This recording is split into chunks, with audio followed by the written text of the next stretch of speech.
Welcome back. All right, I'm gonna have a sip of soda at the start of this video. So the other night, I go to bed at the usual time. It's usually around 12:30.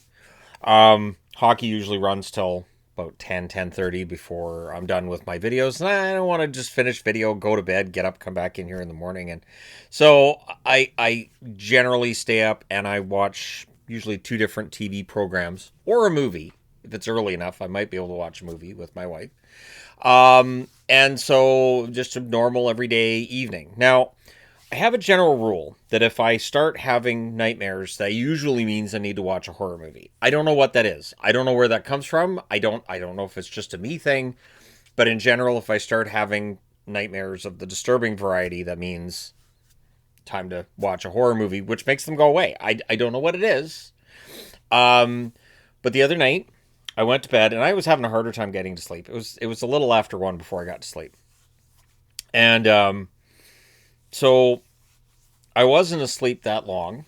I had a nightmare. I'm not going to get into the exact details of the nightmare, except to say that I think the thing that has always scared me the most, and I don't know if I'm the only one that has this in dreams, is you look in the mirror and it's not you.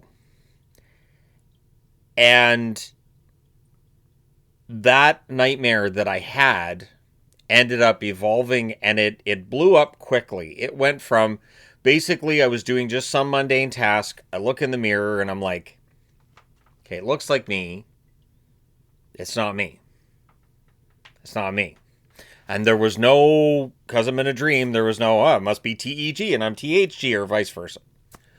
Um, it was just this feeling of dread that I got. And then it ramped up. The terror just ramped up so quickly in the dream. And I started muttering. I started muttering to myself, like, I need to wake up and I can't wake up. And I'm sure people watching this have had that feeling.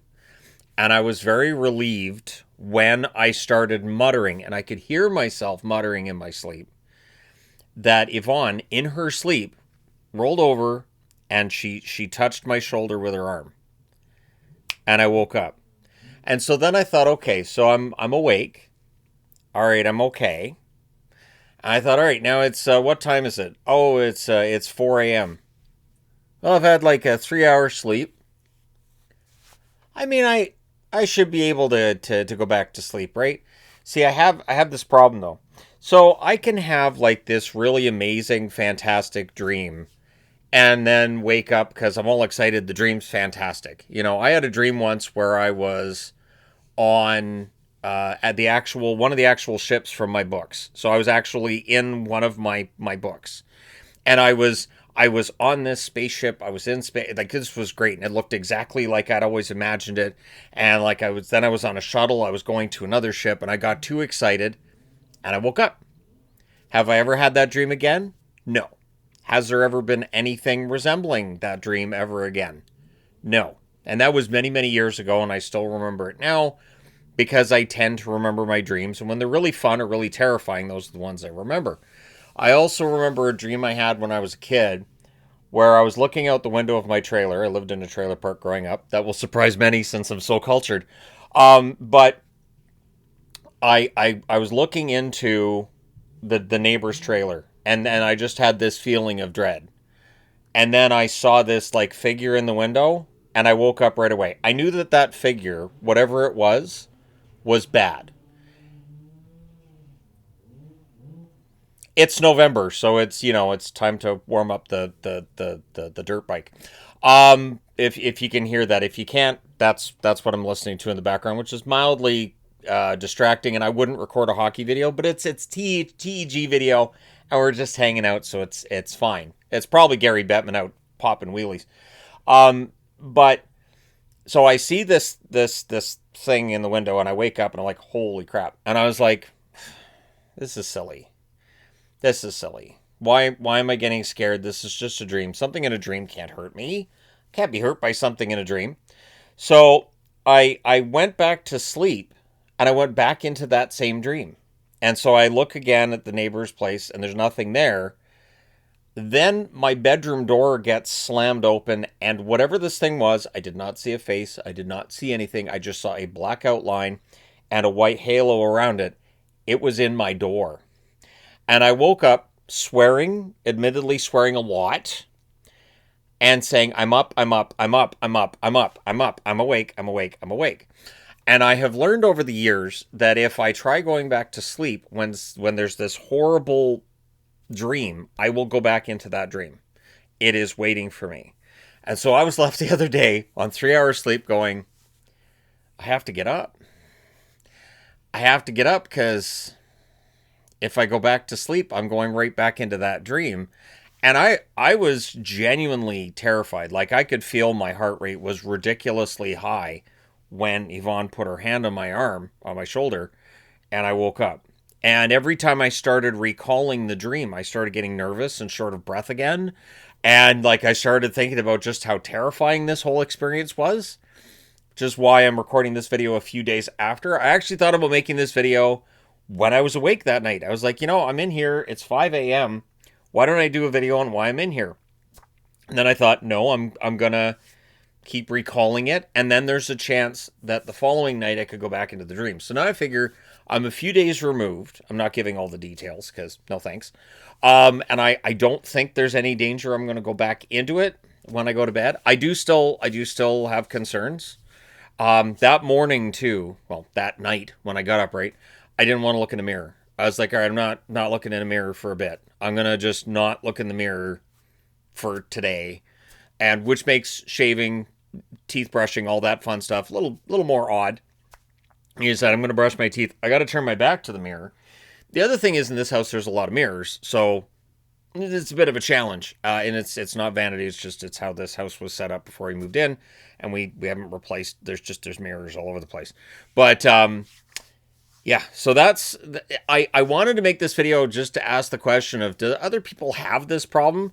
And then my other thought process too was, could that dream have somehow been related to me starting to take a supplement to help me with stress? So on some levels, my body going, I'm not stressed out anymore. I can relax. I can think up some really horrific nightmares that would make this guy wake up very, very quickly. Yeah, I think we'll do that. I think we'll start taking all those stresses and all of that, since they're no longer in his conscious mind and he's got that dealt with medically. Let's put it in his subconscious. Let's put it in his unconscious so that he can dream about all this, and then we'll just get a kick out of it. I have no idea who we are, in that situation, because it's still a part of me that would be doing that. But yeah, it was absolutely horrifying.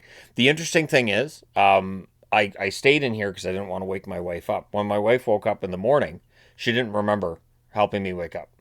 She did it in her sleep, which is good to know. It's good to know that if something's up with me, that even asleep, she knows to help. So, because I needed help waking up. I may very well have woken up not too long after that, but I kind of needed to wake up in that moment. That was kind of where I was like, I need to get out of here. This needs to not be a thing. So, at any rate, I just thought this would be an interesting discussion to have. Certainly nothing I've ever discussed on either channel before. And let me know your thoughts.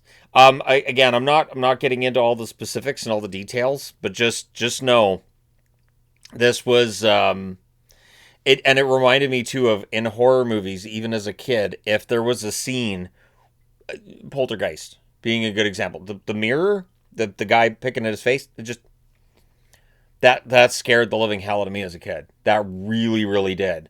And any movie, Evil Dead 2. Evil Dead 2 is not a scary movie, but that first time that Ash looks in the mirror and it's not him and the other him grabs him through, I was absolutely petrified in that moment, because I guess to me it feels like a mirror just reflects things back, but what if it was a portal into another dimension? That's why, like, when I was writing non-science fiction stories, when I was writing psychological thrillers in my early 20s, which have not been published anywhere.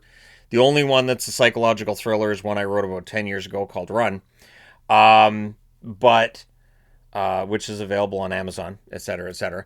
But the first one I did was called Mirrors, and it was that idea of what you see in the mirror is not you. And so I just that was the basis, and I was terrified at points in that book because that is one of those things that absolutely terrifies me. Oddly enough, there's that one movie with Karen Gillan, with the mirror. I think Andrew Garfield's in it too, with the cursed mirror. I hate that movie. I did not enjoy that movie at all. I really disliked all of it. I did, and I keep hearing whenever I see horror movie lists of really good horror movies you haven't heard of, and they always have that on there. And I'm like, nah, that's not it. Not for me personally. But let me know your thoughts in the comment section below. Hit like and subscribe in the event you may not have done so already. Thank you guys so much for watching, for all your support. I have been meaning to make some wrestling videos lately. I have been, especially with SmackDown being an absolute disaster. Raw's okay. It's not fantastic. It's okay. But at any rate, maybe at some point soon I'll have a discussion about that. But thank you guys so much for watching. Hit like and subscribe if you've not done so already. I will talk to you again soon.